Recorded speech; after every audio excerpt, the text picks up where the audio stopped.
Ndabashuje cyane mwese mukurikira ubumwe bw'abera ministries. I greet you all who follow ubumwe bw'abera ministries. Imana ibahe umugisha kandi mugubwe neza mu izina rya Yesu. May God bless you and be blessed in the name of Jesus. Muri rya jambo twabonye ryo muri ubutumwa bwiza bwa Yesu Kristo. In the word that we saw in the gospel of Jesus. Uko ryanditswe na Yohana. As it was written by John. Ibice 10:10. Chapter 10 verse 10. Ahavuga ngo nta kindi kiza no mujura. Which says nothing else brings the thief. Keretse kwica no kwiba gusa. Except stealing and killing. No gusenya. And destroying.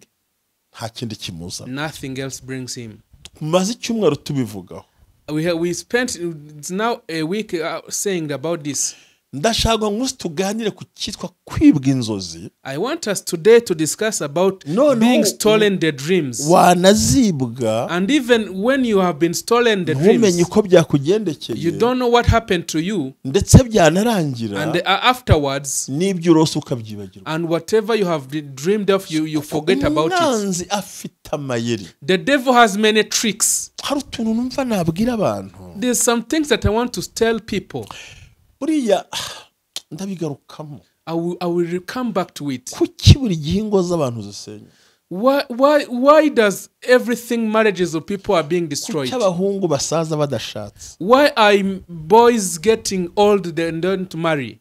Kuki abakobwa bagumiwe? Why girls have lost husbands? Ijambo ni rimwe. There's one word. Umushinga w'ubukwe.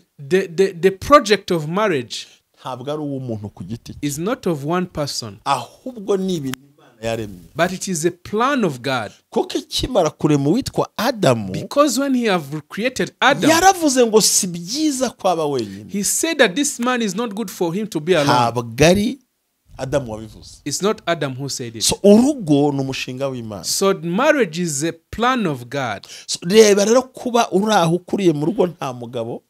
Look at you are staying at home, you don't have a husband. Uri umusore ugize imyaka 40 nta rugo. You are a boy, you have 40 years without a home. Marriage. Where is your life leading? Ugiye kurangira rero. You are going to end. Nukuvuga ngo ikisobanuro nyacyo. The true meaning. Nuko ibi umushinga wose w'Imana. Every project of God. Satani arawurwanya. The devil fights it. Kuko Imana yaremye umuntu. Because God created a man. Satani ati umuntu nzamurwanya. And Satan said, I will fight a man. Kandi ashirwa bigezeho. And he tried it until he achieved it. Yabakuye muri Eden. Because he removed them into the Garden of Eden. Umushinga wose Imana ishyizeho amaboko. So every project God leads his hands on. Satani agomba kuwurwanya. The devil fights that project. The second thing, Imana yaravuze ngo babeho bagira ubuzima. God said they must live and have life. Nuvango muri projet y'Imana. So the project of God, umugambi w'Imana, the purpose of God, kwari kugira ngo tubeho tunezerewe, is that we must be happy and live. Satani araza.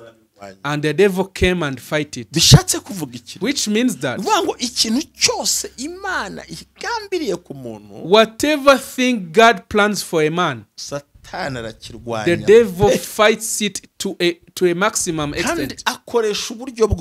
And uses everything. He can use you yourself. And yourself, you fight yourself.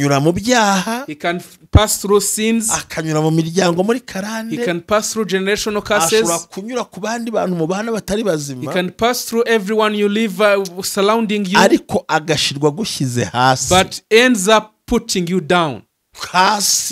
Putting you down on ground. He can use your bosses.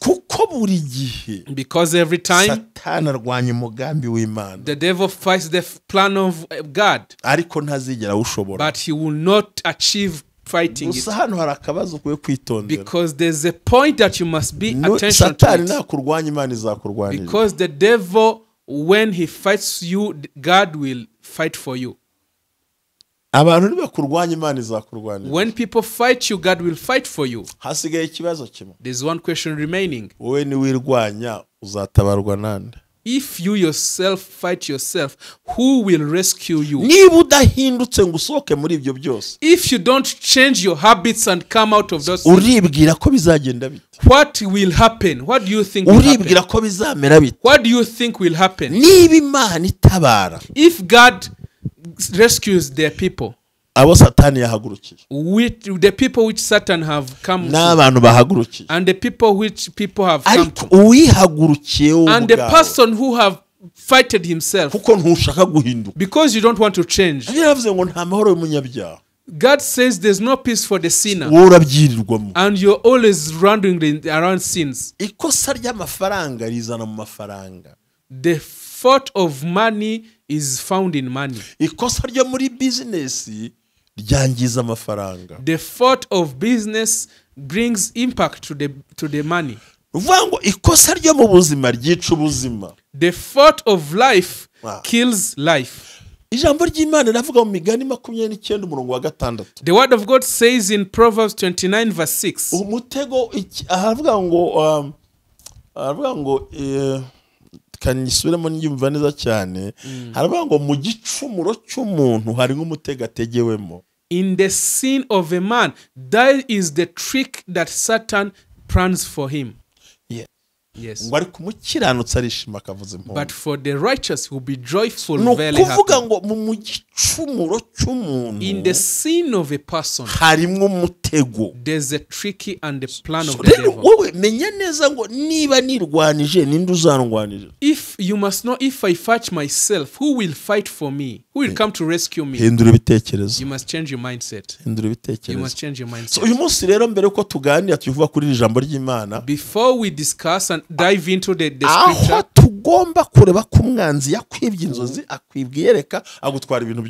why we must know that the devil fighted you and stolen your visions and dreams. Let us see dreaming eating meat or dreaming meat. So meat in general, meat, every kind of meat. If you dream eating any kind of meat, you know that you have a strong problem in your life. You must know these things. The meat in general,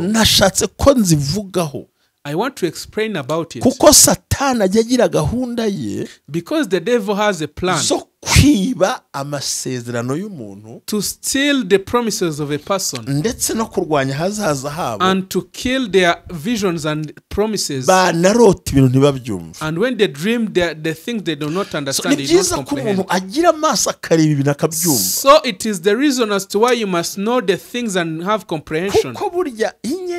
Because your star, Inzozi, the dreams, destination yawe, your destination, byose bigize bwa buzima bwawe. It comes to take a meaning of your life and cyagusenya n'ubuzima bwawe and come to damage your life. Agira ngo azinye inyenyeri. Satan does it when he wants to destroy your dream. He destroys your direction, kandi narangiza yice n'inzozi zawe.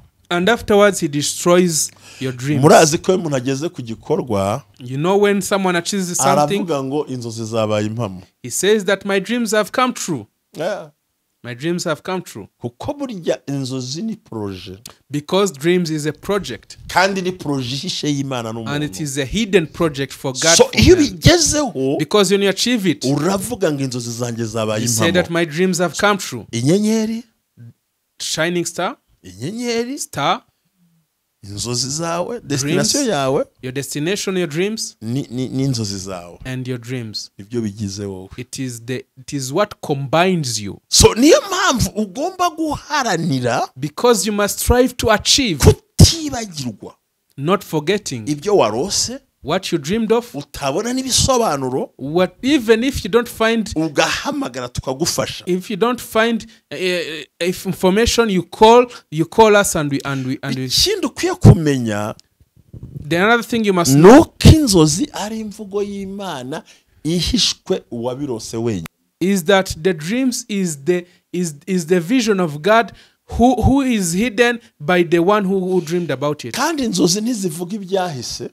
Because the dreams doesn't speak about the buri older gihe times, zimurika ahazaza. it speaks about the coming times. Hallelujah. Hallelujah. So urumva ahazaza rero Your future times, hamurikwa na ya nyenyeri, it is proven by your star ndetse akaba ari na cya cyerekezo cyawe, and your direction ari nazo nzozi zawe. and your dreams. Hari ibyo wumvaga uzageraho, There's what you had ambition uyu to, munsi ntabwo byagukundiye, and today you didn't have inzozi zawe it. ntabwo zabaye impamo. So your dreams are not coming true. Ni ukuvuga ngo ntabwo turota ibyahise, You don't dream about the past times. ahubwo turota ibyenda You kutubaho. dream about what coming to Ushobora you. kubaho uwo mwanya, It can be time, cyangwa umwanya uza kuza, and in the future, coming time, cyangwa bikazaba mu gihe kizaza. and coming in the So future. tuba dukeneye So we need, kugira ngo umuntu wese ukurikiye ubumwe bw'abera so ministries everyone following ubumwe bw'abera ministry asobanukirwe must learn and comprehend ibintu bitatu: 3 things: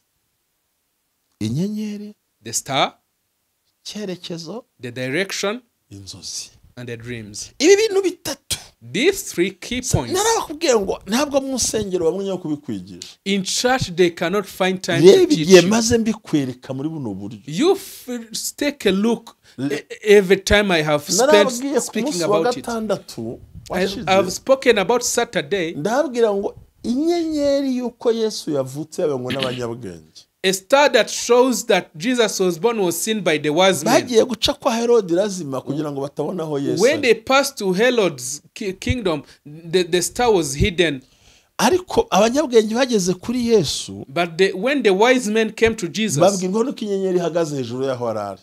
they find the star standing where Jesus was Urumva lying. inyenyeri Herode ayibona, So when the star Herod yari could know kwica it, Yesu umugambi ukarangira. he would have killed Jesus and the plan Niyo was mpamvu destroyed. yahungiye muri Afurika So Jesus was freed to Africa akiri mutoya, when he was aho child, yamaze imyaka 12 yose yiga ndabizi. when he spent 12 Bivuze years in iki rero? Africa.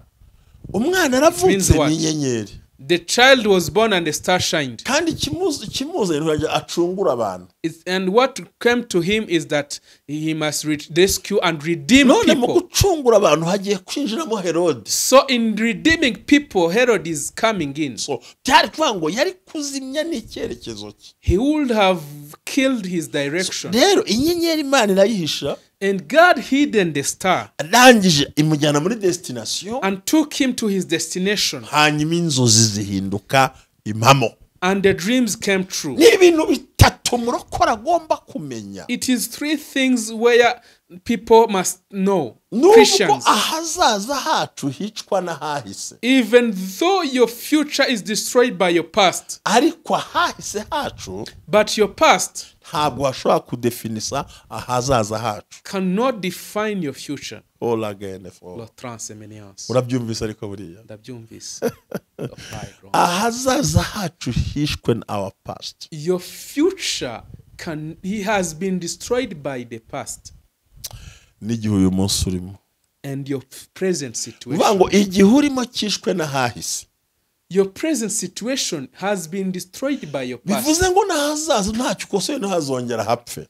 And if you don't correct anything, also your future would be cut down. No kuvuga ngo mu magambo yoroheje. So in shorter time, ahazaza hacu hishwe n'ahahise naho turi uyu munsi. to cut a long story short, the future has been killed by our past.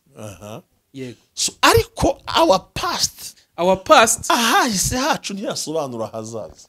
But our past does not define our future. So niyo mpamvu tugomba kubihagarika tugahindura imitekerereze. That's the reason why we must stop it and find solution to it. Ubutayu ntaho bwari buhuriye na Kanani. Because the wilderness has no important thing about the Canaan. Kuva mu Egiputa bajya mu gihugu cy'Ikanani. Coming out of Egypt leading to Canaan. Bagomba guca mu butayu. They must pass through the wilderness. So niba ndi mu butayu ntibisobanura ko ariho nzaguma. If I am in the wilderness, doesn't define that's where I'm going to stay. So mfite ibyiringiro bimpamiriza ko I have a hope that edifies me nzajya mu gihugu cy'isezerano. that I'm going to reach the promised So land. ibyo nizo mbaraga zo gutuma umuntu abasha gusenga. It is the potency and the power that sustains people. Hallelujah. Hallelujah. So nukuvuga ngo akenshi, so it means that many times hacu our later days hajya hagira imbaraga mu kurwanya hazaza. can have an impact for fighting our aho future. rero ni bumwe bw'abera ministries bwaje. That's where ubumwe bwa ministries has come. Havuga ngo nubwo bimeze gutya hahise hatari heza, which says even if our past was not good,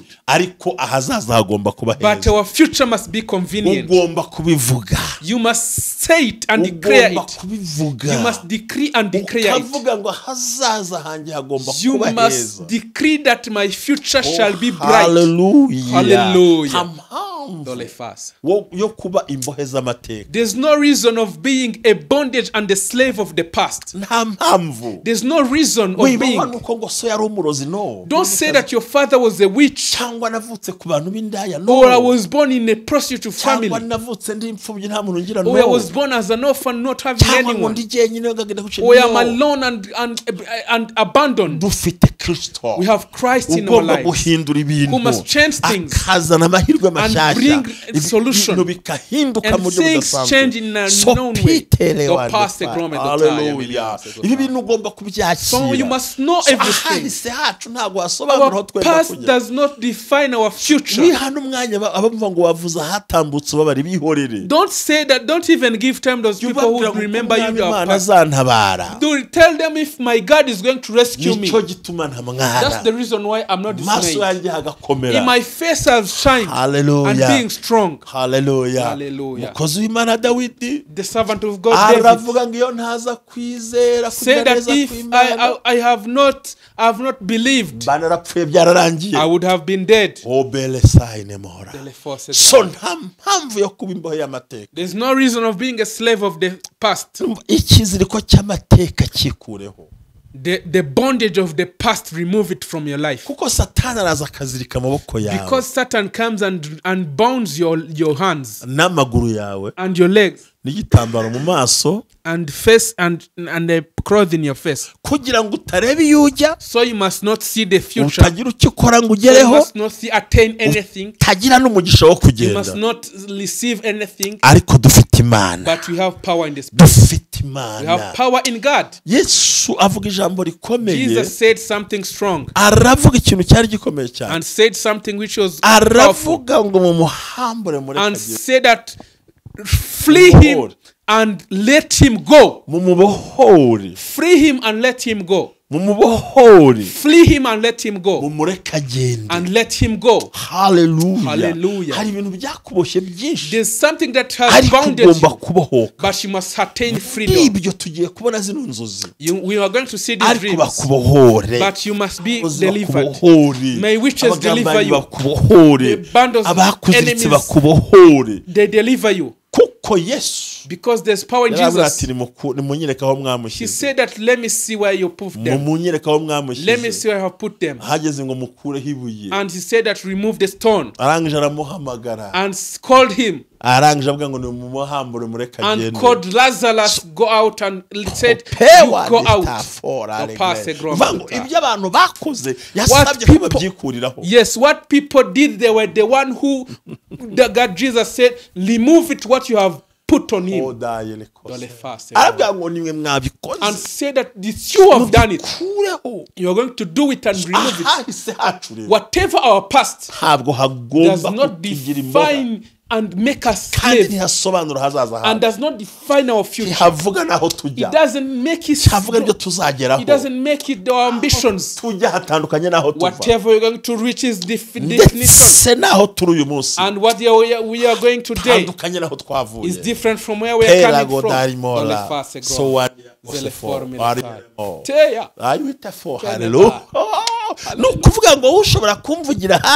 you must say my past, but God speaks for me the future. You must foresee me wandering in the wilderness, but God because sees me in another place. Hallelujah. You must see me in sorrow, but God sees me in joy. kumbona mu bupfubyi. You must see me in orphanage. Ariko utazi icyo Imana yampanzeho. But you don't know my plan, God's plan on me. Hallelujah. Hallelujah. Ndagira ngo uhamirize kuri uyu munsi wa mbere wa Pasika. You must understand on this first day of Passover. Mubwire ngo ikintu cya mbere mu buzima. The first thing that you must know. Ibyakubaye ahahise. Whatever you have passed through. Bifate nk'amateka yawe ubike. Take it as your history. Ariko byiri impamvu yo kudatera imbere. But it must not be a reason to not develop. Warahombye okay. You have lost. Ariko ntabwo ari ko ubutaha bizamera. But it's not how it's going to be in the future. Today you are alone. Ariko ntabwo ari ko bizamera. But it's not how it's going to Ndagira nkubwire ikintu kimwe. I want to tell you something. Yesu yaravuze ngo dore ndi kumwe nawe. Jesus said, see, I'm with you. Kuzagera ku mpera y'isi. To till the end of the world. Nta muntu n'umwe ufite ububasha. No one has the power. Tumerirwa kuvuga buri munsi ngo ucogore. So that you should be dismayed. Ariko ndafashijwe Mana.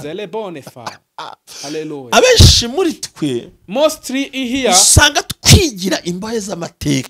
We be bondage of slaves. Sinatera imbere. History. I cannot develop. Iwacu ntabateye imbere. No one in our family developed. Ntabyo nabonye iwacu. I have not seen anything at home. Nta modoka yahabaye. There was no car. Abantu baransuzugura. People despise me. Cyangwa se n'ababyeyi bakoze amakosa. Even my parents did wrong. Bamwe bakoze genocide barica. Some people, my parents did genocide. Abandi bakoze amafuti barahana. And some people made wrong and they are in prison. Umuryango wanjye ufungiwe ibi n'ibi. My family is in prison for this reason. Ababyeyi banjye kunuku. My family did such things. Abandi batera mu bashiki banjye ibi n'ibi. And some say my siblings this thing.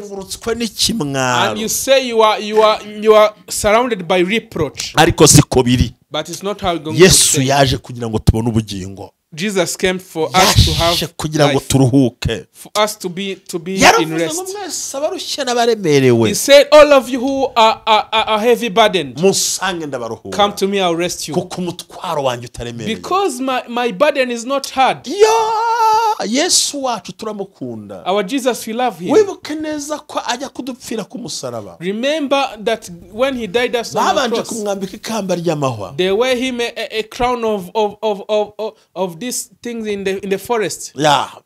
Kandi ayo mahwa. Corns. Yeah. They had him the crown of corns. Bisobanura ngo yavuye amaraso mu mutwe. He breathed the blood in the head. Bisobanura ngo nuguhindura imyumvire yacu ya kera. Which means it's returning our ancient meditation and thoughts and interaction. Ya kera byibagirwe. Our past you must not remember it. Muri mize y'umutima wawe. Put it behind in the museum of your heart. Wibitekereza ngo bigutwara igihe. Think about it so much. Tekereza imbere ugiye kwinjiramo. Think about the future. Hindura imyumvire. Return your thinking. Niba warahombye ntuzongera guhomba. If you have lost, you will not lose anymore. Niba abantu barakwanze ntuzongera kwangwa. If people despise you, you will not going to be despised. Try and change your ways. Kuko Yesu yari akeneye kuva amaraso yo mu mutwe ku mutwe. Because Jesus breathed the blood in the head. Kuko yifuzaga neza cyane. Because he wanted that. Kugira ngo ahindure imyumvire yo mu isi. To change our intellectuality.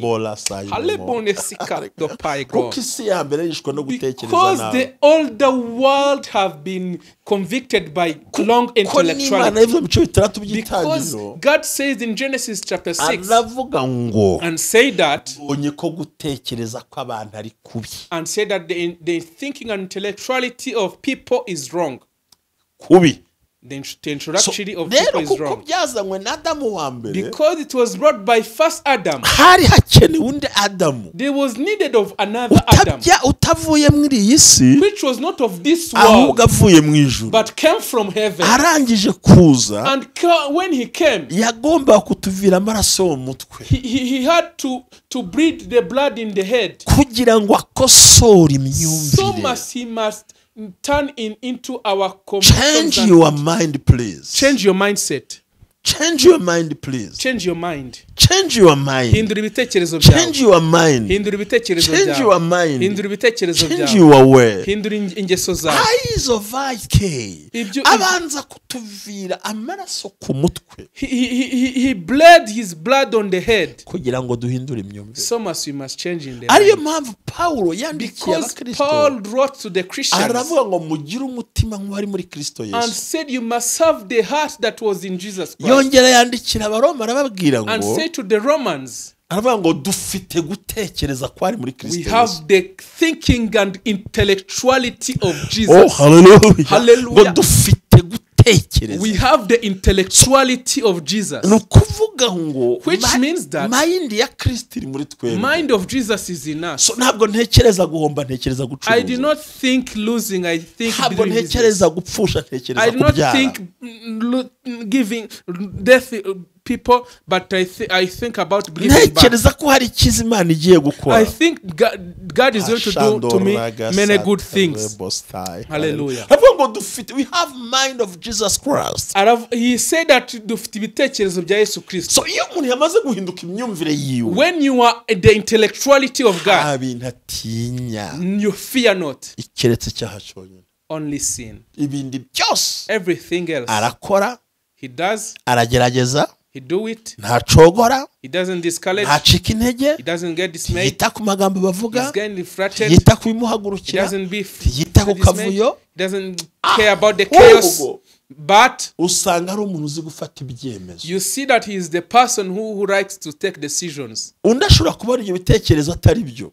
And someone can see that resolution is not right. Ariko nyiri bitekerezo we, but the owner of the intellectuality nta mpamvu yo kubireka, thinks that is the powerful reason. Uwo muntu uzamusanga kwiyumvamo. You find that person loving you. No kwiyemeza. And giving having aims and objectives. Hallelujah. Hallelujah. Sasanga ari abantu bafite vision. You find those people have visions and directions. Kandi ukabona afite target. And they have targets and ambitions. And whatever they do, they think about it. Kandi akabikora mu cyo twakwita excellence. And they do it in excellency. Akabikora mu buryo bugaragara. They do it in a visual way. Atitaye ku nduru z'abantu. Without thinking about anything. Atitaye kavuyo k'abantu. Without thinking about the chaos of the people. Ahubwo we, but him himself, afite gutekereza. Because he has the powerful mind of the God. So casting the generational curses, no kubanza ugahindura imyumvire. You must change your mindset. Ntabwo byashoboka. You say it's not powerful. Sinabikora. It is not visual. Sinabigeraho. It is not available. Si ibyanjye. I cannot attain it. Biranangoye. It is very hard. Biranambaje sinabishobora. It is very decisive. Ibyo ntabwo ari byo. It is not how you should think. Guhindura imyumvire. When you change your mind. Ishingiye kuri Kristo Yesu. Think about Jesus Christ. Mushinga atinya.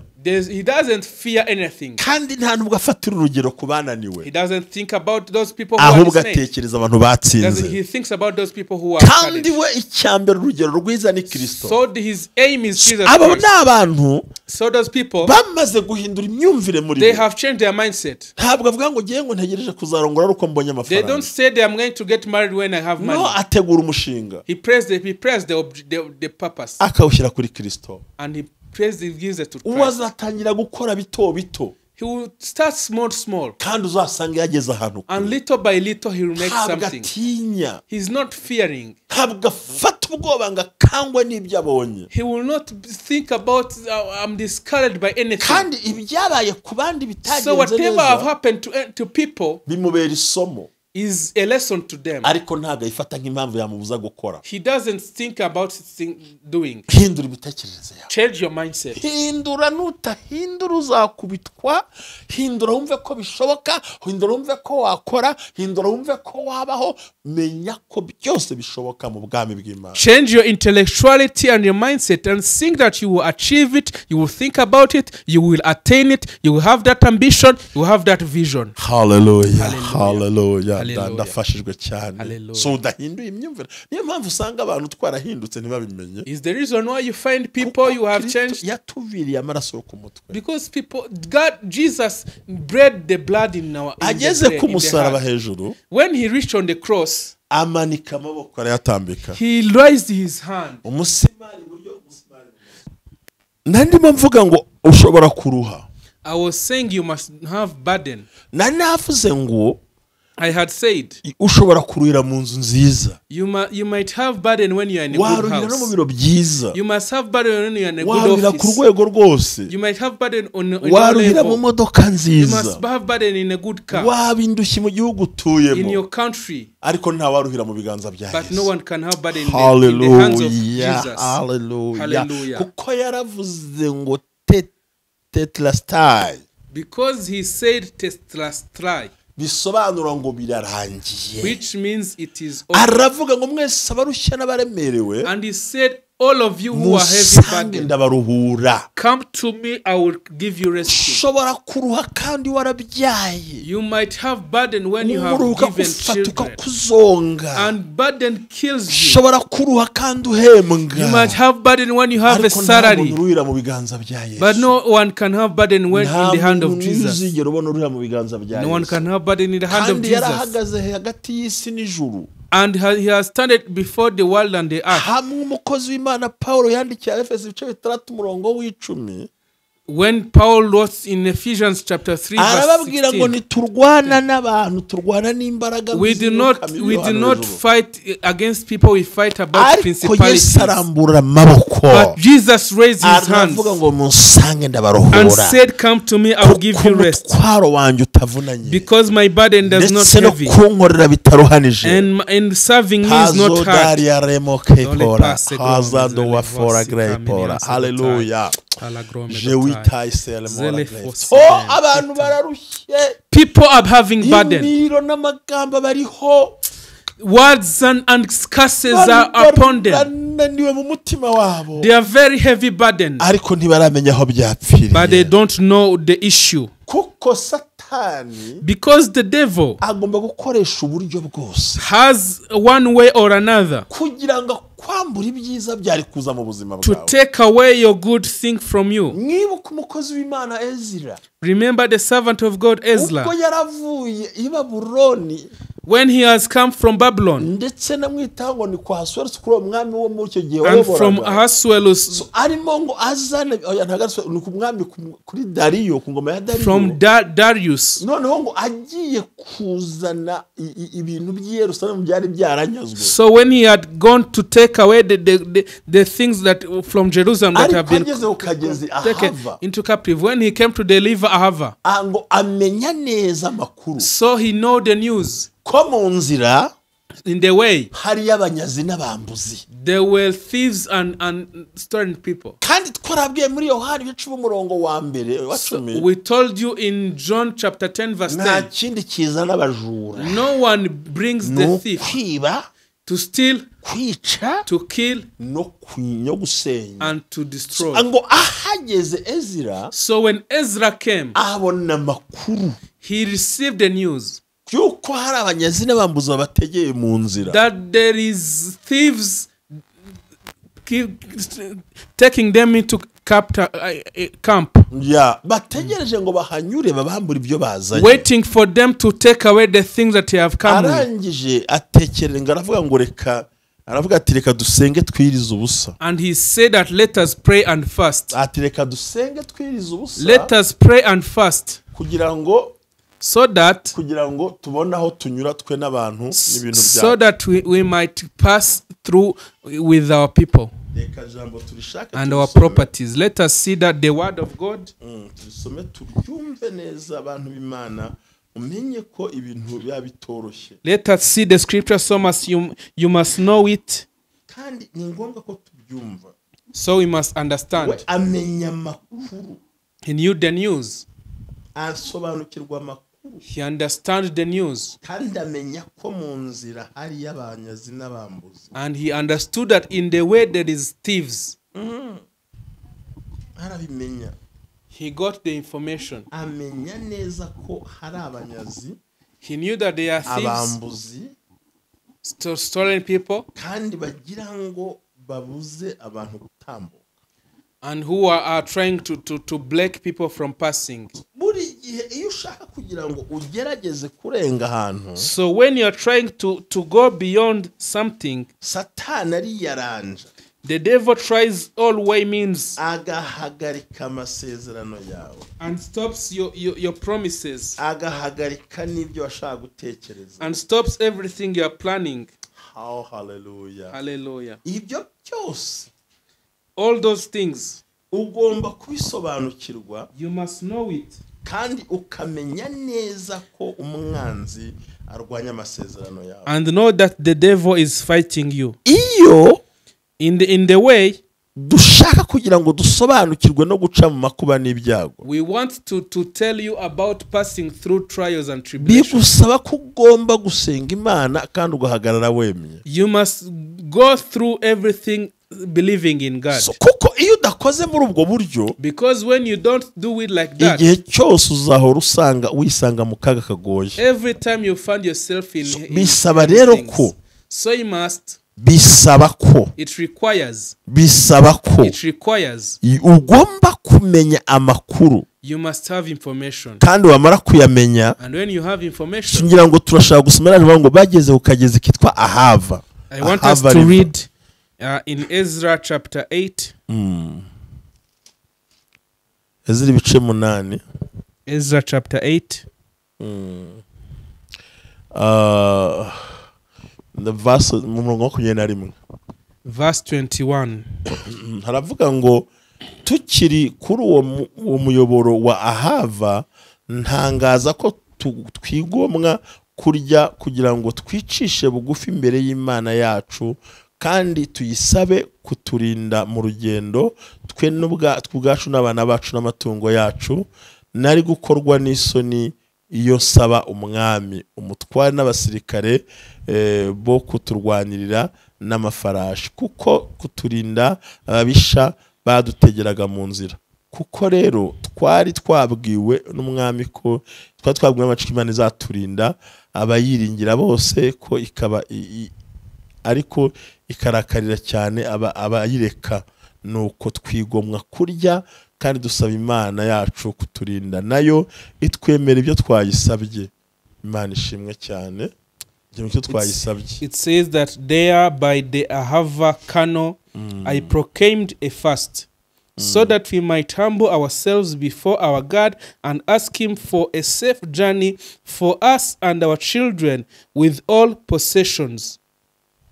I was ashamed to ask the king for soldiers and horsemen to protect us from the enemies on the road, because we had told the king, the gracious hand of our God is on everyone who looks to him, but his greater anger is against all who forsake him. Amen. Amen.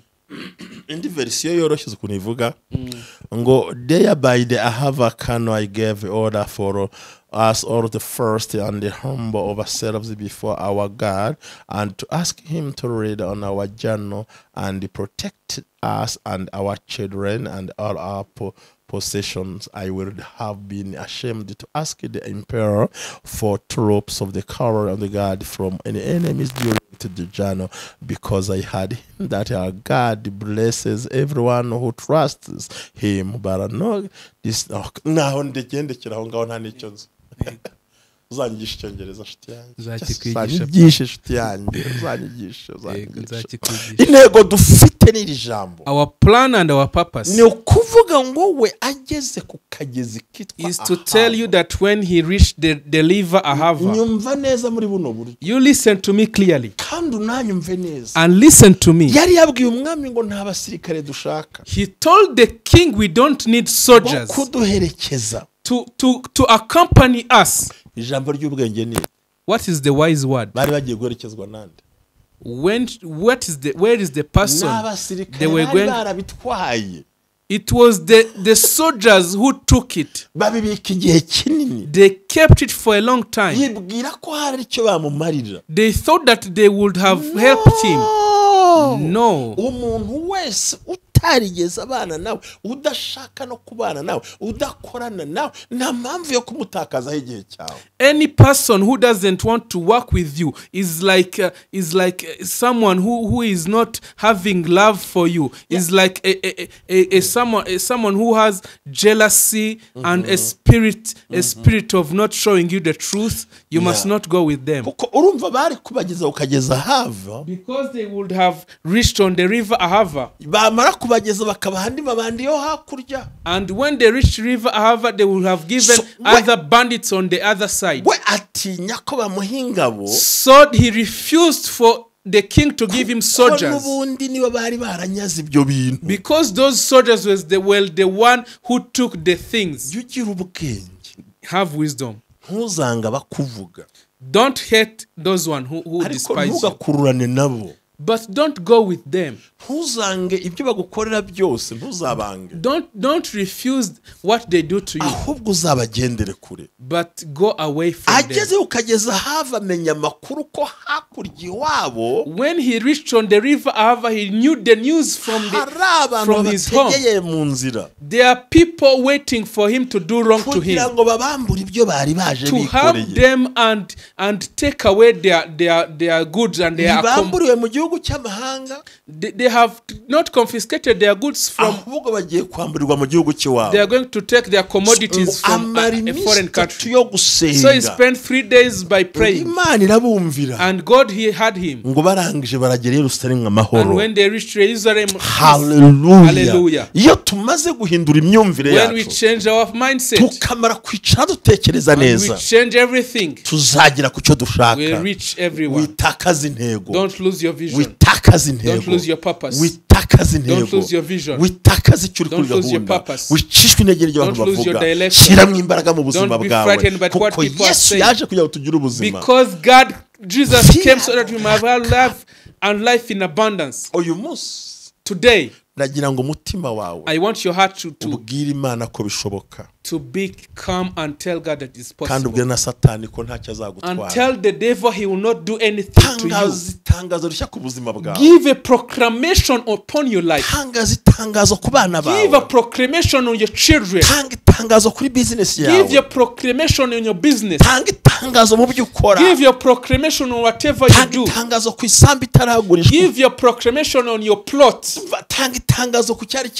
Give your proclamation on your stagnant thing. Say that you will have life. It will have life again. Oh, hallelujah. I want a proclamation which will change things. A proclamation. A proclamation of good. A proclamation of life. A proclamation of good. In Jesus' name. Tell that sickness it has no power in your life. Change your mindset. Hallelujah. Oh, hallelujah. Give a proclamation upon your life of success, of uplifting, of being looted, of reproach moving. The fast. Hallelujah. Hallelujah. May God bless you. May God protect you. May God uphold you. And you have power. The proclamation, the proclamation which has power, which has authority, which comes from heaven. No one is envying you. No one is envying you. Those one who say it's impossible, use your mouth, use your mind, and enter in your program. Whatever you're doing is going to do well. Because you have power, you have authority, you have your way, and you're going to reach it. Hallelujah. In Jesus' name. Only 3 words. Say, God, I had gone astray, but today I'm in peace and I've recovered. I give a good proclamation, and I'm going to receive my word. The devil is going to be ashamed. All who doesn't wish good to me are going to be in shame, because I've entered in my destination. I've entered in my good thing, and the devil will not reach to me. Whatever he rebuked to me, I'm going to turn. Whatever take away from me, I'm going to turn. Whatever he took from me, I'm returning it. And whatever he's going to take, I'm going to take it. I receive good power, which takes me to the good destination. In Jesus' name. Amen. Amen. Imana ibahe umugisha. May God bless you. Imana ibagirire May neza. God protect you. Komeze mukore subscribe. Continue making subscribe. Comment. Kandi mukoze muduhamagare and continue calling us so that we may help you. Biseguyeho ko tutasobanuye ku nzozi z'inyama. I'm telling you, like, please forgive me. I have not explained the revelation upon the meat. Uraza ku ikiganiro kizakomeza umunsi w'ejo. The conversation will return tomorrow. Kuko icyari giha ibiko bigenza umwuka ni uyobora ntabwo ari jewe. Because it's the Spirit who leads. Sawa. Yes. Nifuza ko nkubwira inzozi ariko Imana ishaka kumvira ijambo. I wished I had to tell you about the dream, but God wanted you to listen to this word. Imana ibamusha turabakunda. May God bless you. We love you. Hamwe n'umukozi w'Imana Pastor Eric Muhozi ufasha gusemura. With the servant of God Pastor Eric Muhozi who will pass interpret. Channel yiwe yitwa Prophet Eric Muhozi. Look at on his channel Prophet Eric Muhozi. Mujye ku Instagram ye, mujye kuri TikTok. Go on his Instagram, on TikTok, on Facebook. And Facebook nuko yitwa hose. I'm called by those names. Prophet Eric Muhozi. Following n'umuntu mwiza. You follow me. I'm a good person. Imana ibahe umugisha na hejo. May God bless you. Ukurikirana Akurota inyama noneho muri rusange. And we'll explain dreaming about meat. Imana ibahe umugisha. May God bless you.